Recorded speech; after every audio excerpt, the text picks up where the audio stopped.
Welcome to our English class, and in today's class we are going to learn about a new topic. Yes, that is modal verbs. Modal verbs அப்படினா என்ன அப்படின்றத பார்க்கிறதுக்கு முன்னாடி அதை நம்ம எங்கெங்கெல்லாம் use பண்ணுறோம் அப்படின்னு கேட்டிங்கன்னா நீங்களே ஆச்சரியப்படுவீங்க. ஏன்னா நம்மளோட டே டு டே லைஃப்பில் இதுதான் மாடல் வேர்ப்ஸ் அப்படின்னு தெரியாமையே நம்ம அதை அதிகமாக யூஸ் பண்ணிகிட்டே இருக்கோம். மாடல் வேர்ப்ஸ் மொத்தம் எத்தனை அப்படின்னு பார்த்தீங்கன்னா கிட்டத்தட்ட 13 மாடல் வேர்ப்ஸ் யூசேஜில் இருக்குது. அந்த மாடல் வேர்ப்ஸ்லாம் இதுதான் அப்படின்னு நம்ம பார்த்துட்டோன்னா இதுதான் நான் டெய்லியுமே யூஸ் பண்ணிகிட்டு இருக்கேனே அப்படின்னு நீங்களே சொல்லுவீங்க. ஸோ இப்போ வாங்க நம்மளோட செஷனுக்கு போகலாம். நம்ம என்ன சொன்ன இன்னையோட topic modal verbs. First modal வேர்ப்ஸ்னால் என்ன? How will you define a modal verb அப்படின்னு கேட்டாங்கன்னா a model verb is a type of verb that used to indicate modality. What? A model verb is a type of verb. ஒரு வேர்போட type சேர்ந்தது தான் என்னன்னா model verb. வேர்ப்னா என்ன நம்மளுக்கு ஏற்கனவே தெரியும். It is used to refer an action or state of being. So அந்த வேர்போட ஒரு டைப் தான் என்னன்னு பார்த்தீங்கன்னா மாடல் வேர்ப். அந்த மாடல் வேர்பை நம்ம எதுக்கு யூஸ் பண்ணுறோம்னா it is used to indicate modality. மாடலிட்டினா என்ன அப்படின்னு பார்த்தீங்கன்னா ஆக்ஷன் வேர்ப். ஒரு சென்டென்ஸ் நம்மளோட ஆக்ஷன் வேர்ப் வந்துருக்குன்னா அதுக்கு கூடவே நம்ம மாடல் வேர்ப்ஸையும் எக்ஸ்ட்ராவாக யூஸ் பண்ணுவோம். ஏன்னா இன்னமுமே அந்த சென்டென்ஸில் இருக்க ஆக்ஷனோட ஸ்டேட்டை இன்க்ரீஸ் பண்ணி காமிக்கிறதுக்காக நம்ம மாடல் வேர்ப்ஸ் யூஸ் பண்ணுவோம். ஸோ இங்கே நம்மளுக்கு என்ன சொல்லியிருக்காங்க? To indicate modality. மாடலிட்டினா என்ன அப்படின்னா தன்மை. ஓகேங்களா? வினைச்சொல்லுடைய தன்மையை இன்னமுமே நம்ம இன்க்ரீஸ் பண்ணி சொல்கிறதுக்காக யூஸ் பண்ணுறது தான் மாடல் வேர்ப்ஸ். இப்போ மாடலிட்டியில் என்னென்னலாம் வரும் அப்படின்னு பார்த்தீங்கன்னா likelihood, ability, permission, request, capacity, suggestion, order, application or advice. So இது எல்லாமே பார்த்தீங்கன்னா மாடல் வேர்ப்ஸ். அதில் வர கேட்டகரிஸ். ஓகேங்களா? இந்த மாதிரியான ஒரு சென்டென்ஸில் வந்துச்சுன்னா ஒரு சஜஷன் கொடுக்குற மாதிரி வந்துச்சுன்னா அங்கே நம்ம என்ன யூஸ் பண்ணலாம்னா மாடல் வேர்ப்ஸ் யூஸ் பண்ணலாம். இல்லை நம்ம எபிலிட்டியை சொல்கிற மாதிரி ஒரு சென்டென்ஸ் வந்துச்சுன்னா அங்கே கண்டிப்பாக நம்ம என்ன யூஸ் பண்ணலாம்? மாடல் வேர்ப்ஸ் யூஸ் பண்ணலாம். இப்போ இது ஒவ்வொன்றுக்கும் நம்ம தமிழ் மீனிங் பார்த்துட்டோம்னு வச்சுக்கோங்களேன். இந்த இடத்துல தான் நம்ம மாடல் வேர்ப்ஸை கண்டிப்பாக யூஸ் பண்ணணும் அப்படின்ற ஒரு ஐடியா நமக்கு கிடைக்கும். ஃபார் எக்ஸாம்பிள் இங்கே என்ன கொடுத்துருவாங்க பாருங்கள், லைக்லிஹுட். லைக்லிஹுட் அப்படின்னா என்னன்னு பார்த்தீங்கன்னா வாய்ப்பு. இப்போ நமக்கு ஏதோ ஒரு வாய்ப்பு கிடைச்சிருக்கு, ஏதோ ஒரு இந்த டிகிரி எடுங்கப்பா, இதில் நிறைய வாய்ப்பு இருக்குது, இந்த ஃபீல்டில் போனீங்கன்னா உங்களுக்கு நிறைய வாய்ப்புலாம் இருக்குது அப்படின்னு சொல்கிறாங்க. ஸோ அந்த மாதிரியான சென்டென்ஸ்க்கெலாம் நம்ம என்ன யூஸ் பண்ணலாம்னா மாடல் வேர்ப்ஸ் யூஸ் பண்ணலாம். இல்லைனா எபிலிட்டி. எபிலிட்டினா என்ன? நம்மளுடைய திறமையை காட்டுறது, நம்மளுடைய திறனை காட்டுறது. இப்போ ஏதாவது ஒரு ஒர்க்கு கொடுக்குறாங்கன்னா yes I can do it அப்படின்னு நம்ம சொல்கிறோம். ஸோ அங்கே கேன் அப்படின்னு நம்ம யூஸ் பண்ணியிருக்கோம் இல்லையா? அது என்ன? மாடல் வேர்ப்ஸில் ஒன்று. அதை நம்ம எதுக்கு யூஸ் பண்ணியிருக்கோங்க? எபிலிட்டியை சொல்கிறதுக்காக, என்னாலையும் முடியும் அப்படின்னு என்னுடைய திறமையை காட்டுறதுக்காக நம்ம அங்கே ஒரு வேர்பை யூஸ் பண்ணுறோம். அதுதான் மாடல் வேர்ப்ஸ். நெக்ஸ்ட் என்ன பார்க்குறோம் அப்படின்னு பார்த்தீங்கன்னா பெர்மிஷன். பெர்மிஷன்னா என்ன? அனுமதி கேட்குறது. இப்போ நீ வீட்டில் இருந்து ஃப்ரெண்டை பார்க்க போகிற, இல்லை ஸ்கூல்லேருந்து லீவு போட்டுட்டு ஏதாவது ஃபெஸ்டிவலுக்கு போகிற அப்படின்னா கண்டிப்பாக அங்கே என்ன கேட்பா? பெர்மிஷன் கேட்பேன் இல்லையா? முன்னாடி எனக்கு ஒரு 2 days லீவ் கொடுங்க, 3 days லீவ் கொடுங்க அப்படின்னு. அந்த பெர்மிஷனே எப்படி கேட்பா அப்படின்னு பார்த்தீங்கன்னா கொஞ்சம் பொலைட்டாக கேட்பேன். ஆர்டர் போடுற மாதிரி கேட்பியா? இல்லை இல்லையா? கொஞ்சம் பொலைட்டாக கேட்பேன். ஸோ அந்த மாதிரி பெர்மிஷன் கேட்குறதுக்கு நம்ம என்ன வேர்ப்ஸ் யூஸ் பண்ணலான்னு பார்த்தீங்கன்னா மாடல் வேர்ப்ஸ் யூஸ் பண்ணலாம். வேறஸ் நெக்ஸ்ட் பார்த்தீங்கன்னா ரெக்வெஸ்ட். ரெக்வெஸ்ட்னா என்ன? கோரிக்கை. இப்போ நம்மளுக்கு ஏதாவது ஒரு வேலை வாங்கணும்னா அதை நம்ம எப்படி கேட்கணும்? ரெக்வெஸ்ட் பண்ணி கேட்கணும். நீங்கள் கொஞ்சம் இந்த ஒர்க்கை எனக்காக செஞ்சு தர முடியுமா ப்ளீஸ் அப்படின்னு நம்ம கேட்குறோம். அப்போ அது என்னது? ரெக்வெஸ்ட் பண்ணி கேட்குறது. ரெக்வெஸ்ட் பண்ணி கேட்குறதுக்கு நம்ம என்ன வேர்ப்ஸ் யூஸ் பண்ணலாம்? மாடல் வேர்ப்ஸ் யூஸ் பண்ணலாம். வேறஸ் நெக்ஸ்ட் என்னன்னு பார்த்தீங்கன்னா கெப்பாசிட்டி. கெப்பாசிட்டியும் எபிலிட்டியும் ஒரே மாதிரி தான் இருக்கும். கெப்பாசிட்டினா நம்மளால என்ன முடியும், இவனால இவ்வளோ நம்ப முடியும், இதுக்கு மேலே இவனால் முடியாது அப்படின்னு நம்மளுடைய கெப்பாசிட்டியை நிறைய பேர் ஜட்ஜ் பண்ணுவாங்க. ஆனால் அதை தாண்டி நம்மளால கண்டிப்பாக முடியும். ஏன்னா நம்ம நினச்சாதான் ஒரு விஷயத்தை செய்யறதும் செய்யாததும் நம்ம கையில் தான் இருக்குது. ஸோ கெப்பாசிட்டி, ஒருத்தவங்களோட கெப்பாசிட்டியை சொல்கிறதுக்காக இல்லை அதை பற்றின சென்டென்ஸை நம்ம டிஃபைன் பண்ணுறதுக்காக என்ன வேர்ப்ஸ் யூஸ் பண்ணலாம் அப்படின்னு பார்த்தீங்கன்னா மாடல் வேர்ப்ஸ் யூஸ் பண்ணலாம். வேறஸ் நெக்ஸ்ட் சஜஷன். சஜஷன்னா என்ன அப்படின்னு பார்த்தீங்கன்னா நம்ம பரிந்துரை பண்ணுறது. இப்போ ஏதாவது ஒரு காம்படிஷனுக்கு போகிறாங்க அப்படின்னா டீச்சர்ஸ் யாராவது இந்த சயின்ஸ் ப்ராஜெக்ட்டுக்கு அனுப்புங்க அப்படின்னோடனே உடனே அவங்களுக்கு தெரிஞ்ச பேரெல்லாம் அவங்க சஜஸ்ட் பண்ணுவாங்க. என்ன பண்ணுவாங்க? பரிந்துரை பண்ணுவாங்க. இல்லை வேறு எதுக்காவது 2 ஐடியாவை வச்சுக்கிட்டு எது பண்ணலாம் எது பண்ண வேணாம் அப்படின்ற ஒரு குழப்பத்தில் இருந்தோன்னா இதை பண்ணுப்பா, இது நல்லாயிருக்கும் அப்படின்னு சொல்லி நம்மளை ஃபாதரோ இல்லை மதரோ நம்மளை கைட் பண்ணுவாங்க. அப்போ அவங்க என்ன பண்ணுறாங்க? சஜஸ்ட் பண்ணுறாங்க. ஸோ அந்த சமயத்தில் நம்ம என்ன மாதிரியான வேர்ப்ஸ் யூஸ் பண்ணலாம், மாடல் வேர்ப்ஸ் யூஸ் பண்ணலாம். தென் ஆர்டர். ஆர்டர்னா என்னன்னா உத்தரவு, நீ இதை பண்ணியே ஆகணும், ஹோம்ஒர்க் இன்னைக்கு நான் கொடுத்தேன்னா நீ இதை முடிச்சே ஆகணும் அப்படின்னு சொல்லிட்டு நம்ம அங்கே என்ன பண்ணுறோம், ஆர்டர் போடுறோம். அப்போ ஆர்டர் போடும்போது அங்கே நம்ம எந்த மாதிரியான வேர்ப்ஸ் யூஸ் பண்ணலாம்னா மாடல் வேர்ப்ஸ் யூஸ் பண்ணலாம். சரிங்களா? நெக்ஸ்ட் என்னன்னு பார்த்தீங்கன்னா ஆப்ளிகேஷன். ஆப்ளிகேஷன்னா என்னன்னு உங்களுக்கே தெரியும். இப்போ கடமை பற்றி நம்ம ஏதாவது ஒரு சென்டென்ஸ் சொல்கிறோம், இந்த வேலையை நீ இன்னைக்கு செஞ்சே ஆகணும் அப்படின்னு நம்ம சொல்லும்போது அந்த ஆப்ளிகேஷன் அப்படின்ற ஒரு வேர்ட் வரும். அந்த ஆப்ளிகேஷன் ரிலேட்டடுக்கான சென்டென்ஸ் எல்லாத்துக்குமே நம்ம ஈஸியாக சொல்லணும்னா மாடல் வேர்ப்ஸ் யூஸ் பண்ணலாம். நெக்ஸ்ட் பார்த்தீங்கன்னா லாஸ்ட் ஒன் வந்து அட்வைஸ். அட்வைஸ்னால் என்னென்னா ஆலோசனை. ஒருத்தவங்களுக்கு வந்து நீங்கள் இப்படி இருங்க, இப்படி இருந்தால் தான் நல்லாயிருக்கும் அப்படின்னு நம்ம வந்து அட்வைஸ் கொடுக்குறோம் இல்லையா? இல்லை வந்து பெரியவங்கக்கிட்ட நம்மளே அட்வைஸ் கேட்போம். சில விஷயத்துலலாம் என்னால் முடிவு எடுக்க முடியல அப்படின்றபோது நம்ம சில விஷயத்துக்கு அட்வைஸ் கேட்போம். ஸோ அந்த மாதிரியான அட்வைஸ் கேட்குறதுக்கு யூஸ் பண்ணுற சென்டென்ஸ் எல்லாத்துக்குமே நம்ம என்ன வேர்ப்ஸ் யூஸ் பண்ணலாம்னா மாடல் வேர்ப்ஸ் யூஸ் பண்ணலாம். அது ரொம்பவே ஈஸியாகவே இருக்கும். இதுதான் நம்ம என்னன்னு சொல்கிறோம்னு பார்த்தீங்கன்னா டு இண்டிகேட் மாடலிட்டி. மாடலிட்டியில் இத்தனை கேட்டகரிஸ் வரும். அதாவது மாடலிட்டி இஸ் நத்திங் பட் இது எல்லாமே சேர்ந்தது தான் மாடலிட்டி. ஓகே, இதுதான் என்னன்னு பார்த்தீங்கன்னா modal verbs. Then modal verbs are group of auxiliary verbs. Modal வேர்ப்ஸ்னால் என்னது? Group of auxiliary verbs. அப்போ ஆக்ஸிலரி வேர்ப்ஸ்னால் என்ன அப்படின்றது தெரிஞ்சால் தானே நம்ம மாடல் வேர்ப்ஸை வந்து ஃபுல்லாக தெரிஞ்சுக்க முடியும். ஃபர்ஸ்ட் ஆக்ஸிலரி வேர்ப்ஸ்னால் என்ன அப்படின்றத பார்க்கறதுக்கு நான் உங்களுக்காக ஒரு சார்ட் ஒர்க் ரெடி பண்ணியிருக்கேன். Wait a second, I will show it to you. See here, auxiliary verbs. Auxiliary verbs எத்தனை இருக்குது அப்படின்னு பார்த்தீங்கன்னா கிட்டத்தட்ட 24 auxiliary verbs இருக்குது. There are 24 auxiliary verbs. அதை 4 டிவிஷனாக பிரிக்கிறோம். என்னென்ன பிரிக்கிறோம் அப்படின்னு பாருங்கள். be form verb, do form verb, have form verb and the last one is model verbs. அதை தான் நம்மளோட இன்னையோட செஷனில் நம்ம பார்த்துட்ருக்கோம். ஸோ அது வந்து எது? auxiliary verbsோட ஒரு டிவிஷன் தான் மாடல் வேர்ப்ஸ். ஓகே, இப்போ பி ஃபார்ம் வேர்பில் என்னென்ன வரும் அப்படின்றது நம்மளுக்கு ஏற்கனவே தெரியும். இஸ், ஆம், ஆர், வாஸ், வேர். இது எல்லாமே எதில் வரும்? பி ஃபார்ம் வேர்பில் வரும். நெக்ஸ்ட் டூ ஃபார்ம் வேர்பில் ஜென்ரலாக என்ன வரும் பார்த்தீங்கன்னா do, does and did.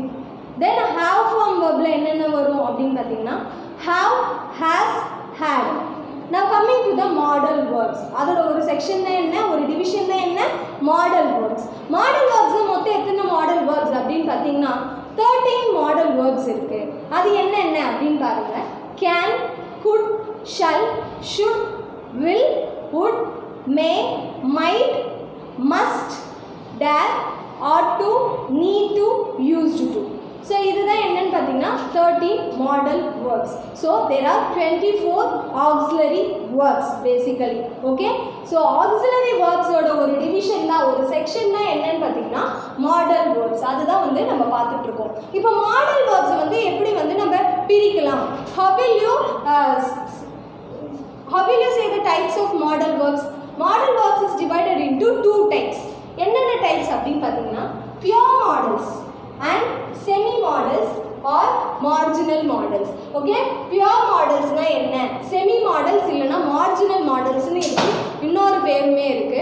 So marginal மாடல்ஸ்னா என்ன அப்படின்றத பார்க்கலாம். இப்போ பியூர் மாடல்ஸில் எத்தனை மாடல் வேர்ப்ஸ் வரும் அப்படின்னு பார்த்தீங்கன்னா கிட்டத்தட்ட 9 வேர்ப்ஸ் வரும். ஓகேங்களா, 9 வரும். ரிமைனிங் இருக்க 4 செமி மாடல்ஸ் தான் வந்து செமி மாடல்ஸ் அப்படின்னு நம்ம சொல்கிறோம். இப்போ இந்த 9 பியூர் மாடல்ஸ் எது எது அப்படின்னு பார்த்தீங்கன்னா can, could, shall, should, will, would, may, might and must. So இந்த 9 மாடல் வேர்ப்ஸ் வந்து என்ன மாடல் வேர்ப்ஸ்னு சொல்லுவாங்கன்னா பியூர் மாடல்ஸ் அப்படின்னு சொல்லுவாங்க. பியூர் மாடல்ஸ் ஏன் இதுக்கு பேர் அப்படின்னு பார்த்தீங்கன்னா பியூர் மாடல்ஸ் வந்து சப்ஜெக்ட்டுக்கு ஏற்ற மாதிரி நம்பரோ இல்லை பர்சனோ வேர்ப்ஸில் சேஞ்ச் ஆகாது, டென்ஸுக்கு ஏற்ற மாதிரியும் சேஞ்ச் ஆகாது. ஆஸ் இட் இஸ் நீங்கள் இதை எந்த பர்சன் கூட யூஸ் பண்ணாலும் என்ன நம்பர் கூட யூஸ் பண்ணாலும், number means singular and plural, அதேமாதிரி என்ன டென்ஸில் யூஸ் பண்ணாலுமே இது ஆஸ் இட் இஸ் வரும். இதில் எந்த விதமான சேஞ்சஸும் இருக்காது. வேற செமி மாடல்ஸ் வந்து டென்ஸுக்கு ஏற்ற மாதிரி சேஞ்ச் ஆகும் அப்படின்னு சொல்கிறாங்க. அதே மாதிரி சப்ஜெக்டில் இருக்க பர்சன் அண்ட் நம்பருக்கு ஏற்ற மாதிரியும் இது சேஞ்ச் ஆகும் அப்படின்னு சொல்கிறாங்க. For example I need a chocolate அப்படின்றதுக்கும் ஷீ நீட்ஸ் எ சாக்லேட் அப்படின்றதுக்கும் உங்களுக்கு டிஃப்ரென்ஸ் இருக்கு இல்லையா?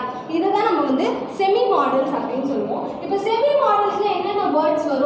பார்த்தீங்கன்னா that ought to need to used to. So இதுதான் என்னன்னு பார்த்தீங்கன்னா செமி மாடல்ஸ். ஸோ மாடல் வேர்ப்ஸில் 2 டைப்ஸ் நம்ம பார்த்துப்போம், pure modals and semi modals. So இதுக்கு ரிலேட்டடான எக்ஸாம்பிள்ஸை வந்து நம்ம இப்போ பார்க்கலாம். Now coming to the use of modal verb is determined by the meaning which the speaker wishes to express and the situation in which the verb is used. Okay, the use of modal verbs. ஒரு modal verbs வந்து என்ன சென்டென்ஸ்ல வந்து நம்ம use பண்ணணும், இல்லை எந்தெந்த சுச்சுவேஷனில் use பண்ணணும் அப்படின்றது அதோட மீனிங்ஸ் தெரிஞ்சாதானே நம்ம யூஸ் பண்ண முடியும். இப்போ ஒரு வேர்டோட மீனிங் தெரிஞ்சாதான் இது இந்த சென்டென்ஸில் தான் நம்மளால யூஸ் பண்ண முடியும், இல்லை இந்த சென்டென்ஸில் யூஸ் பண்ண முடியாது அப்படின்றது நம்மளுக்கு தெரியும். அப்போ ஒரு மாடல் வேர்போட மீனிங் தெரிஞ்சாதான் அதை என்ன சுச்சுவேஷனில் யூஸ் பண்ண முடியும் அப்படின்றது தெரியும். இங்கே நம்மளுக்கு என்ன சொல்லியிருக்காங்கன்னா the use of modal verb is determined by the meaning. ஒரு இடத்துல தான் நம்ம மாடல் வேர்பை யூஸ் பண்ணணும் அப்படின்றது எப்படி நம்மளுக்கு தெரியும், அதோட மீனிங் நமக்கு தெரிஞ்சாதான். ஓகேங்களா, அதோட மீனிங் நமக்கு தெரிஞ்சாதான் நம்ம யூஸ் பண்ண முடியும். which the speaker wishes to express. ஸ்பீக்கர்னா யாரு, ஒரு சென்டென்ஸை சொல்றவர், அந்த ஆக்ஷனை பற்றி சொல்றவர். அவர் wishes to express, அவர் என்ன நினைக்கிறாரு, நான் இதை வந்து ஆர்டர் கொடுக்குற மாதிரி நான் சொல்லணும், இல்லை நான் இதை அட்வைஸ் கொடுக்குற மாதிரி சொல்லணும், இல்லை இதை வந்து நான் வந்து வேற மாதிரி சொல்லணும் அப்படின்ட்டு அவர் வந்து பெர்மிஷன் கேட்குற மாதிரி சொல்லணும் அப்படின்னு அவர் நினைக்கிறார் இல்லையா. ஸோ அவர் என்ன நினைக்கிறாரு, அவர் என்ன விஷ் பண்ணுறாரு அதை பொறுத்தும் and the situation in which the verb is used. அது மட்டும் இல்லாமல் நம்ம எந்த சுச்சுவேஷனில் அந்த verb அவங்க யூஸ் பண்ணுறோம், எந்த இடத்துல வந்து அதை வந்து நம்ம கரெக்டாக அங்கே வந்து போடுறோம், அதுக்குன்னு ஒரு சுச்சுவேஷன் இருந்தால் தானே அவங்க நம்ம அந்த மாடல் வேர்ப்ஸை யூஸ் பண்ண முடியும். ஸோ இதுதான் மெயின் அப்படின்னு சொல்கிறாங்க. ஒரு மாடல் வேர்ப்ஸை நீ ஒரு இடத்துல யூஸ் பண்ணணும்னா ஃபர்ஸ்ட் அதோட மீனிங் உனக்கு தெரிஞ்சுக்கணும். சரிங்களா, அதோட மீனிங் தெரிஞ்சுக்கணும். அது மட்டும் இல்லாமல் அந்த சென்டென்ஸை யூஸ் பண்ணுற ஸ்பீக்கர் வந்து அதை என்ன மோட்டிவில் அதை எக்ஸ்பிரஸ் பண்ணியிருப்பாரு, இதை நான் வந்து அட்வைஸ் மாதிரி சொல்ல விரும்புகிறேன், இல்லை இதை வந்து ஆர்டர் மாதிரி சொல்ல விரும்புகிறேன். ஸோ அந்த மோட்டிவ் நமக்கு தெரியணும்.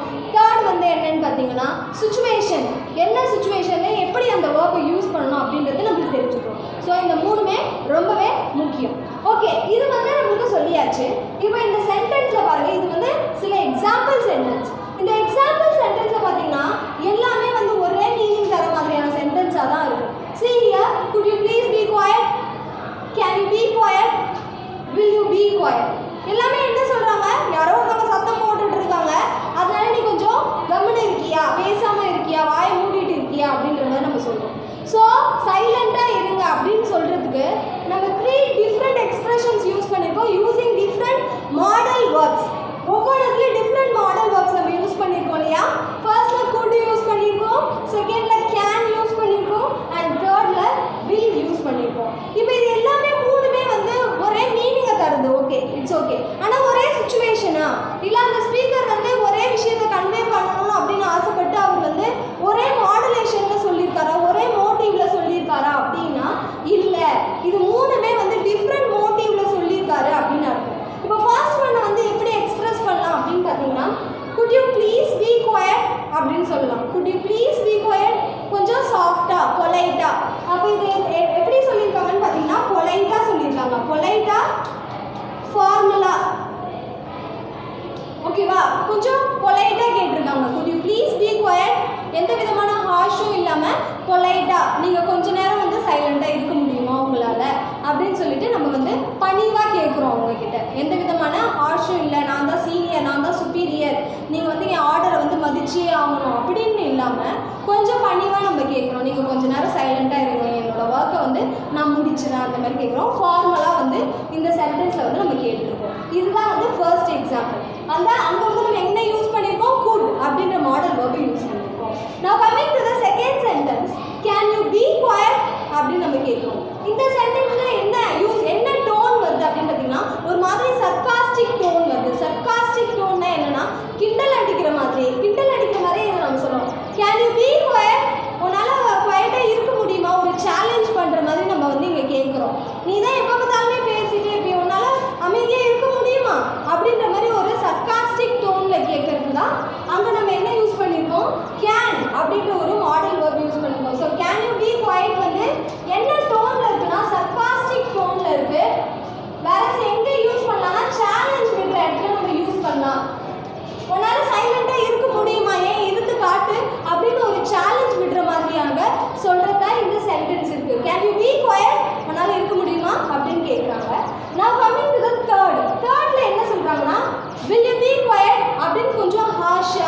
கொஞ்சம் அத்தாரிட்டியாக, அதாவது அதிகாரம் இருக்கிற மாதிரி, உனக்கு அதை நான் சொல்கிறதுக்கு எனக்கு வந்து அதிகாரம் இருக்குது அப்படின்ற மாதிரி. பட் இப்போ வந்து நம்மளுக்கு வந்து டீச்சர் இருக்காங்க, நம்ம வந்து சத்தம் போட்டுகிட்டே இருந்தோம்னா அவங்க அட்வைஸும் பண்ணுவாங்க, ஆர்டரும் பண்ணுவாங்க. ரொம்பவே நீங்கள் சத்தம் போட்டுகிட்டே இருந்தீங்கன்னா அவங்க என்ன பண்ணுவாங்க, கொஞ்சம் ஹார்ஷாக சொல்லுவாங்க இல்லையா, will be quiet அப்படின்னு கொஞ்சம் சத்தமாக சொல்லுவாங்க. அது என்ன அப்படின்னு பார்த்தீங்கன்னா அனாயன்ஸ் அண்ட் அத்தாரிட்டி. ஓகேங்களா, அனாயன்ஸ் அண்ட் அத்தாரிட்டி. அத்தாரிட்டினா என்ன அப்படின்னு பார்த்தீங்கன்னா அதிகாரமாக சொல்கிறது. அனாயன்ஸ்னால் என்னன்னா எரிச்சல் ஆகி, இப்போ நீங்கள் வந்து ரொம்ப நேரமாக சத்தம் போட்டுகிட்டே இருந்தீங்கன்னா உங்களுக்கு என்ன ஆகும், அவங்க ஒர்க்கை பண்ண முடியாமல் எரிச்சல் வரும் உங்களுக்கு. அதுதான் என்னது, annoyance. So annoyance and authority. Authority எனக்கு அந்த இடத்துல அதிகாரம் இருக்குது, என்னோட கிளாஸ் ரூமில் எல்லோரும் சைலண்ட்டாக இருக்கணும் அப்படின்னு சொல்கிறதுக்கான அதிகாரம் எனக்கு இருக்குது அப்படின்னு சொல்லும்போது அவங்க என்ன யூஸ் பண்ணுவாங்க, வில் அப்படின்ற ஒரு மாடல் வேர்பை யூஸ் பண்ணி அவங்க வந்து கொஞ்சம் ஃபோர்ஸாக சொல்லுவாங்க. will you be quiet அப்படின்னு கொஞ்சம் ஃபோர்ஸாக சொல்லுவாங்க. ஸோ அந்த இடத்துல நம்ம என்னென்ன வருது அப்படின்னு பார்த்தீங்கன்னா அத்தாரிட்டி, அவங்களுக்கு அங்கே அத்தாரிட்டி இருக்குது, அண்ட் அனாயன்ஸ், அதாவது ரொம்ப நேரமாக நீங்கள் கத்திக்கிட்டே இருக்கிறதுனால அவங்க எரிச்சல் ஆகிறதுனால தான் இந்த மாதிரி கொஞ்சம் ஹார்ஷாக சொல்கிறாங்க. ஸோ ஒரே சென்டென்ஸ் தான், என்ன எல்லாரும் கம்முன்னு இருங்க, எல்லாரும் சைலண்ட்டாக இருங்க அப்படின்னு சொல்கிற ஒரே சென்டென்ஸ் தான். ஆனால் அங்கே நம்ம யூஸ் பண்ணுற மாடல் வேர்ப்ஸுக்கு ஏற்ற மாதிரி அதோட மீனிங் டிஃபர் ஆகுது. ஓகேங்களா, அதோட சுச்சுவேஷன் டிஃபர் ஆகுது. ஒரு இடத்துல வந்து ரொம்பவே ஹார்ஷாக சொல்கிற மாதிரி, ஃபோர்ஸாக சொல்கிற மாதிரி இருக்குது, ஒரு இடத்துல ரொம்பவே ஜென்டிலாக பொலைட்டாக சொல்கிற மாதிரி இருக்குது. எதனால் அந்த மாதிரி சேஞ்ச் ஆகுது, நம்ம அங்கே யூஸ் பண்ணுற மாடல் வேர்ப்ஸை பொறுத்து தான் அது சேஞ்ச் ஆகுது. ஸோ இதுதான் வந்து மாடல் வேர்ப்ஸ். ஸோ மாடல் வேர்ப்ஸ்னால் அப்போ அது வந்து ஃபர்ஸ்ட் அதுக்கு வந்து நமக்கு என்ன தெரிஞ்சுக்கணும், அதோட மீனிங் தெரிஞ்சுக்கணும். அதுக்கப்புறம் ஸ்பீக்கர் வந்து என்ன மோட்டிவில் அதை சொல்லியிருக்காருன்னு தெரிஞ்சுக்கணும். தேர்ட் வந்து என்ன சுச்சுவேஷனில் மாடல் வேர்ப்ஸை யூஸ் பண்ணணும் அப்படின்றது தெரிஞ்சுக்கணும். அதுக்கு ரிலேட்டடாக நம்ம 3 எக்ஸாம்பிள் பார்த்தோம். நம்மளோட நெக்ஸ்ட் செஷனில் மாடல் வேர்ப்ஸ் ஒவ்வொன்றுத்துக்கும் மீனிங் வந்து எப்படி வருது, இப்போ கேனை எந்த சுச்சுவேஷனில் யூஸ் பண்ணலாம், கூட்ட எந்த சுச்சுவேஷனில் யூஸ் பண்ணலாம், அந்த மாதிரி 13 மாடல் வேர்ப்ஸுக்கான மீனிங்ஸை வந்து நம்ம நெக்ஸ்ட் செஷனில் பார்க்கலாம். தேங்க்யூ ஃபார் வாட்சிங்.